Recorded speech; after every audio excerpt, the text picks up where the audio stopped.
Hello student, Gyandeep classes में आप सबका स्वागत है। आज हम कक्षा 9 का गणित करेंगे। Chapter number 15।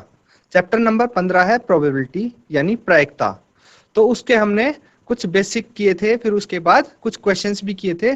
तो अब हम आगे ये क्वेश्चंस कंटिन्यू करते हैं जो कि एक्सरसाइज 15.1 से हैं।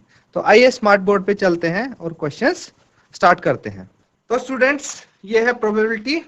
तो इसका क्वेश्चन देखिए, क्वेश्चन नंबर आज हम करने वाले हैं 4। इसका क्वेश्चन नंबर 4 करेंगे एक्सरसाइज 15.1 का। तो क्वेश्चन नंबर 4 क्या कहता है, पहले तो हम क्वेश्चन को अच्छे से पढ़ लेते हैं, फिर आगे हल करेंगे।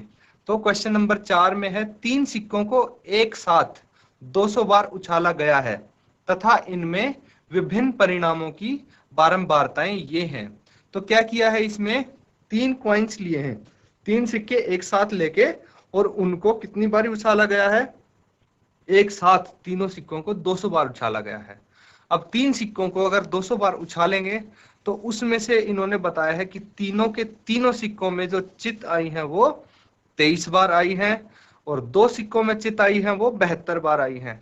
अब इसका क्या मतलब हुआ कि 2 सिक्कों में चित आई है 72 बार, इसका मतलब 2 सिक्कों में 72 बारी चित आई है, और जो तीसरा सिक्का है उसमें पट आया होगा 72 बार। इसी प्रकार क्या होगा, एक चित है, एक चित 77 बारी आई है एक सिक्के में चित, और कोई भी चित नहीं है वो 28 बार हुआ है। तो इसकी सबसे बड़ी खासियत ये होगी कि देखिए 200 बारी हमने तीनों सिक्के उछाले गए हैं, तो जो बारंबारताएं हैं इनका योग कितना होना चाहिए, इनका योग 200 होना चाहिए।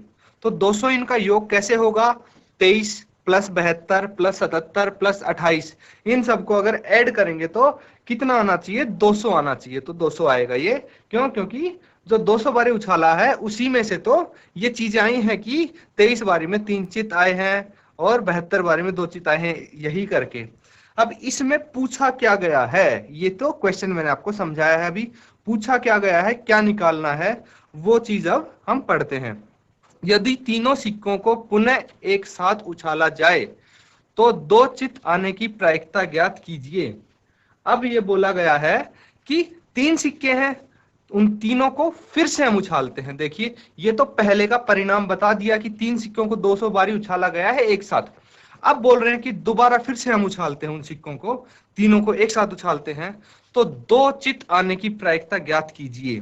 तो 2 चित आने की प्रायिकता कैसे ज्ञात करेंगे, सबसे पहला जो बच्चों के मन में क्वेश्चन आएगा वो ये आता है कि सर ये तो पहले उछाला गया है 200 बार, उससे हमें कैसे पता लगेगा कि 2 चित आने की क्या प्रायिकता है। तो ये चीज मैं बता दूं, जैसे देखिए 2 चित कितने बारी आया है, 72 बारी आया है। तो इससे अगर हम प्रायिकता निकाल लेंगे तो प्रायिकता कभी बदलती नहीं है, प्रायिकता वही रहेगी 3 सिक्कों की उछालने की, आप चाहे कितनी बारी भी उछालो। तो प्रायिकता हमें कितने की निकालनी है, 2 चित आने की प्रायिकता ज्ञात करनी है। तो इसके लिए मैं बता दूं आपको, जो दिया हुआ है पहले हम वो चीज लिखेंगे सॉल्यूशन में, फिर उसके बाद हल करेंगे, जो हमारे पास फॉर्मूला है उसकी मदद से इसको हल करेंगे। तो क्या दिया हुआ है इसमें, सबसे पहले चलिए लिखते हैं।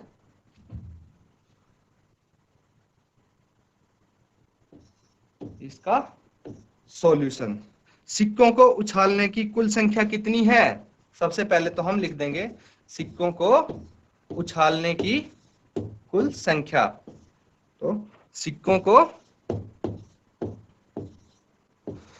उछालने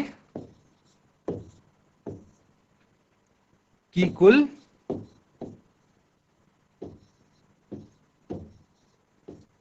कुल संख्या, आप पूरा लिखेंगे, ये कुल संख्या कितनी होगी, 200। क्यों, क्योंकि 3 सिक्कों को 200 बारी उछाला गया है, क्वेश्चन में बताया है, इसीलिए सिक्कों को उछालने की कुल संख्या 200 हो गई। अब हमसे पूछा क्या गया है, 2 चित आने की प्रायिकता पूछी गई है। तो सबसे पहले लिख लेते हैं कि 2 चित आने की संख्या कितनी दी हुई है। तो चित आने की संख्या, 2 चित आने की संख्या कितनी है, 2 चित कितने बारी आए हैं, 72 बार आए हैं। तो दो चित आने की संख्या भी हमें पता है और सिक्कों को उछालने की कुल संख्या भी पता है। हमें निकालना क्या है, हमें प्रायिकता निकालनी है। तो हम लिख देंगे यहाँ पे, तो प्रायिकता प्रोबेबिलिटी किसकी निकालनी है, दो चित आने की, दो चित आने की प्रायिकता तो निकालनी है भाई। तो जो पीई इवेंट लिखते थे, इवेंट में हम क्या लिखेंगे कि जो हमें निकालना है वो चीज, और क्या निकालना है, दो चित आने की प्रायिकता निकालनी है। तो दो चित आने की बराबर है, क्या फॉर्मूला होगा इसमें, क्या बताया था मैंने आपको, फॉर्मूला जो बताया था वो है कि जो फेवरेबल केसेस होंगे या फिर जो हमसे पूछा गया है, क्या पूछा गया है, दो चित आने की प्रायिकता, तो उसकी संख्या लिख देंगे हम। कितनी है उसकी संख्या, 72 है, 72 है, तो यहाँ पे 72 लिख देंगे हम। और नीचे क्या होगा, कुल ट्रायल्स, कुल केसेस जो कितने हैं, कुल सिक्के कितनी बारी उछाले गए हैं, 200 बारी उछाला गया है। तो सिक्के उछालने की कुल संख्या हम नीचे लिखेंगे, तो नीचे 200 आ जाएगा।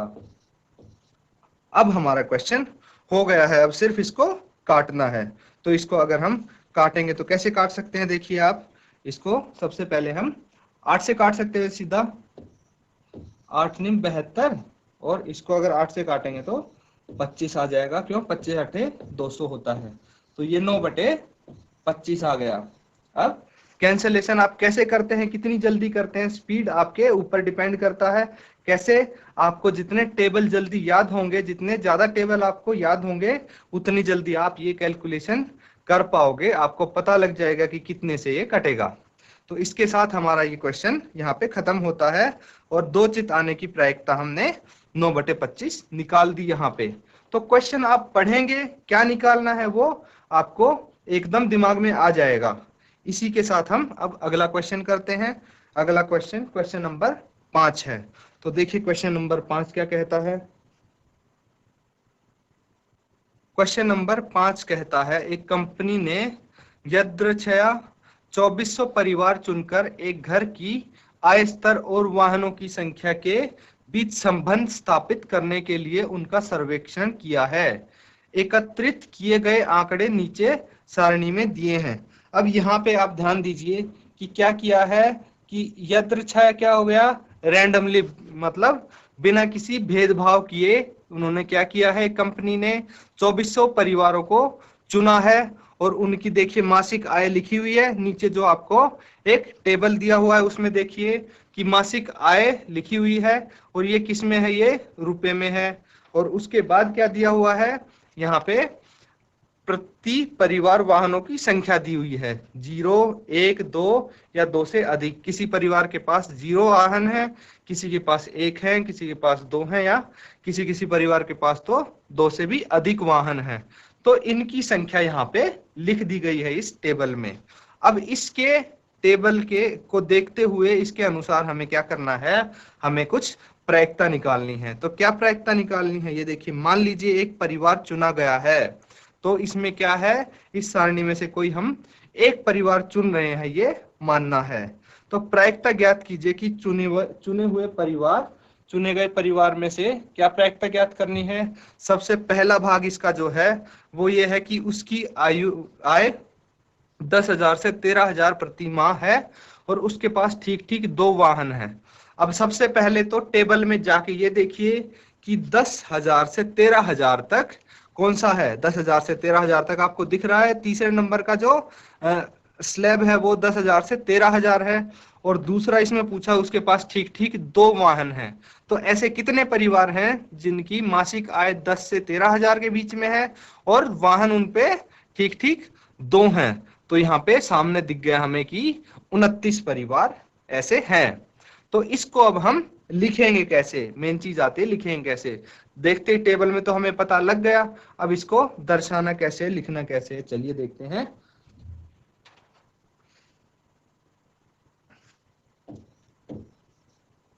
तो ये हम करते हैं 5वां।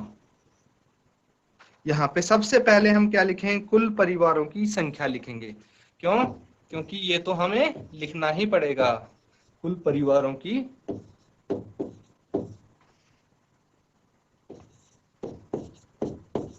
कुल परिवारों की संख्या,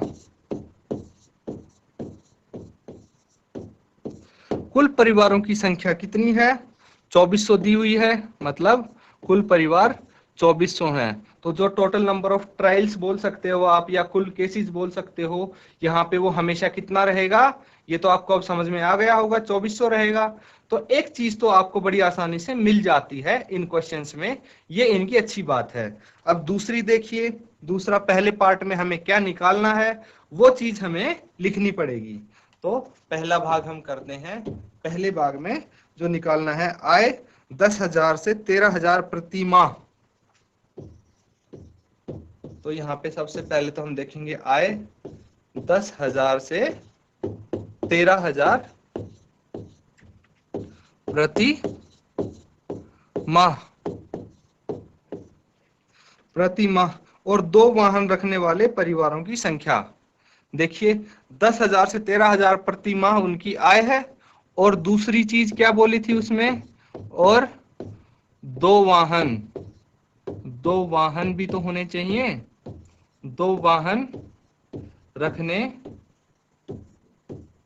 2 वाहन रखने वाले परिवारों की संख्या, रखने वाले परिवारों की संख्या, परिवारों की संख्या। ये थोड़ा सा आपको बोरिंग लगेगा इतना सारा लिखना, पर लिखना पड़ेगा। अगर नहीं लिखोगे तो इसी में आपके नंबर कट सकते हैं। तो ये चीज आप लिखोगे जरूर। सबको पता है कि ये क्या है, कितनी है इसकी संख्या, आपको आसानी से पता लग जाएगा टेबल में देखते ही। 29 है। तो आपको डायरेक्ट 29 नहीं लिखना, आपको पूरी ये लाइन लिखनी है, तभी उसके नंबर आपको मिलेंगे। तो ऐसा नहीं है कि बोरिंग लगे तो छोड़ देना, आपको ये लिखना है। उसके बाद हम इसकी प्रायिकता निकालेंगे। प्रायिकता निकालने के लिए क्या करेंगे, हमें फिर से लिखना पड़ेगा प्रोबेबिलिटी, और फिर इसमें हम लिखेंगे आय, आय 10,000 से 13,000 प्रति माह, आय 10,000 से 13,000 प्रति माह, और 2 वाहन रखने वाले, और 2 वाहन रखने वाले परिवार। तो इनकी प्रायिकता क्या होगी कि हम इसमें से अगर कोई परिवार निकालें तो उनमें से ऐसा परिवार आए जिसकी वेतन, जिसकी आय 10,000 से 13,000 प्रति माह हो, और उनके पास 2 वाहन हो। तो इसके लिए हम ये प्रोबेबिलिटी निकालेंगे। तो इसमें फेवरेबल केसेस कितने हैं? 29 हैं। क्यों? क्योंकि ऐसे 29 परिवार हैं जो इस कैटेगरी में आते हैं, और कुल परिवार कितने हैं? 2400। तो ये बड़ी आसानी से हमारा यहाँ पे क्वेश्चन हो जाता है। तो इसी प्रकार इसके आप बाकी पार्ट्स भी करेंगे, बाकी भाग भी करेंगे। तो ठीक है, देख लेते हैं बाकी भाग में क्या आता है, क्या पूछा गया है। तो दूसरे भाग में पूछा गया है कि प्रायिकता ज्ञात कीजिए कि चुने गए परिवार की आय प्रति माह 16,000 या इससे अधिक है और उसके पास ठीक 1 वाहन है। तो अब आप इस टेबल में देखेंगे कि देखिए 16,000 से अधिक, 16,000 से अधिक वाला ये परिवार है, और सबसे जो आखिरी में दिख रही है ये लाइन है। और ठीक 1 वाहन कितने परिवारों के पास है? 579 परिवारों के पास, 579 परिवारों के पास क्या है? ठीक 1 वाहन, और उनकी आय भी 16,000 से अधिक है। तो इससे ये पता लगता है हमें कि जो हमारे यहाँ पे फेवरेबल केसेस होने वाले हैं वो 579 होने वाले हैं, और कुल केसेस कितने रहेंगे जो नीचे आते हैं वो 2400 रहते ही हैं। बस आपको ये लिखना है कि आय प्रति माह 16,000 से अधिक है, और इसको हम E1 भी मान सकते हैं। देखिए इसको भी हम करके देखते हैं। यहाँ पे हम करेंगे आय, आय कितनी होगी? 16,000 से अधिक, 16,000 से अधिक होगी प्रति माह, और प्रति माह, और क्या होगा, एक वाहन होगा, और एक वाहन, एक वाहन वाले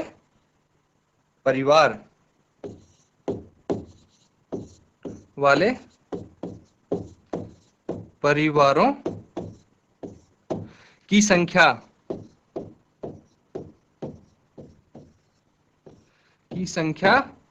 कितनी है, 579 है। तो यहाँ पे ये लिख दिया।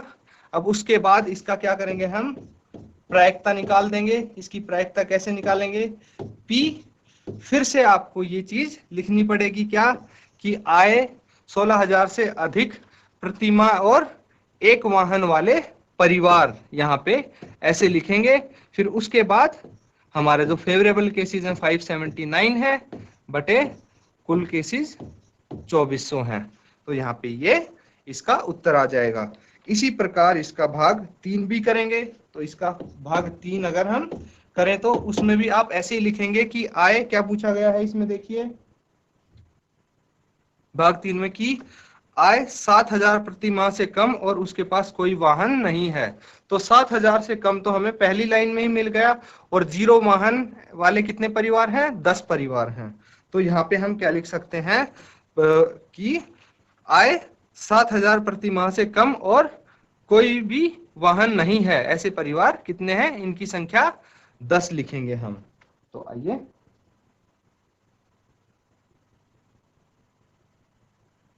तो इसमें लिखेंगे आय 7,000 से कम प्रति माह और कोई वाहन,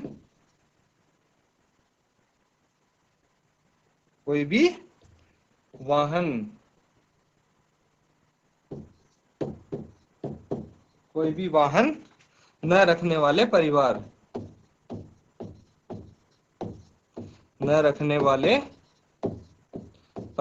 कितने हैं,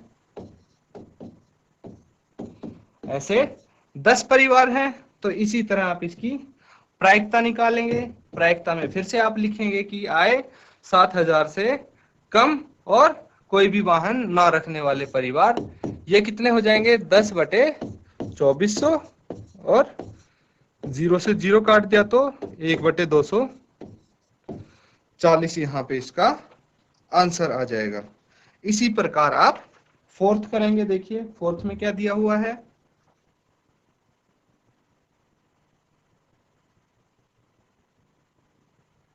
फोर्थ में दिया है कि आय 13 से 16,000 प्रति माह और उसके पास 2 से अधिक वाहन हैं। तो ऐसे कितने परिवार हैं जिनकी आय 13 से 16,000 और 2 से अधिक वाहन हो, ऐसे 25 परिवार हैं। ऐसे कितने परिवार हैं, ऐसे देखिए 2 से अधिक वाहन वाले और 13 से 16,000 वाले 25 परिवार हैं। तो इसको भी आप वैसे ही लिखेंगे जैसे हम लिखते थे। मैं यहाँ पे डायरेक्ट लिख रहा हूँ, इसकी प्रोबेबिलिटी प्रायिकता कितनी आ जाएगी इसकी, बिल्कुल वैसे ही लिखेंगे। और शुरू में भी आप बिल्कुल वही लाइन लिखेंगे। ये लाइन लिख के संख्या यहाँ पे कितनी आ जाती है, इसकी संख्या आ जाती है 25, और यहाँ पे इसकी प्रायिकता कितनी आएगी, 25 बटे 2400, 25 बटे 2400। और इसको अगर हम कैंसिल आउट कर देंगे, काट देंगे, तो कितना आ जाएगा, 25 से इसको हम डायरेक्टली काट सकते हैं, ये 96 आ जाएगा। तो 1 बटे 96 इसका उत्तर हो जाएगा। इसी प्रकार अब इसका 5वां पार्ट देखिए आप।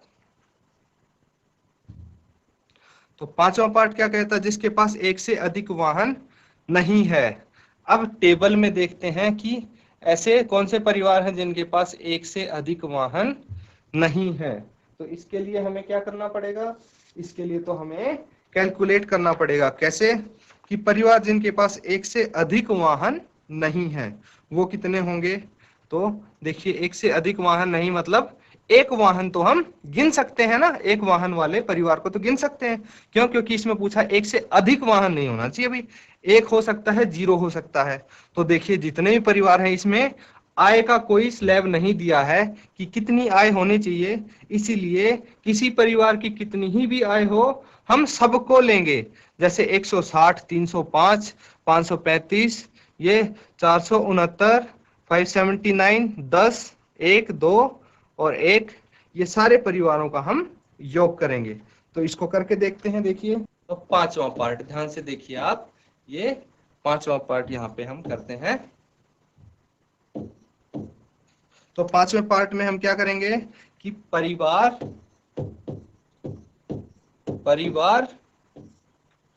जिनके पास एक से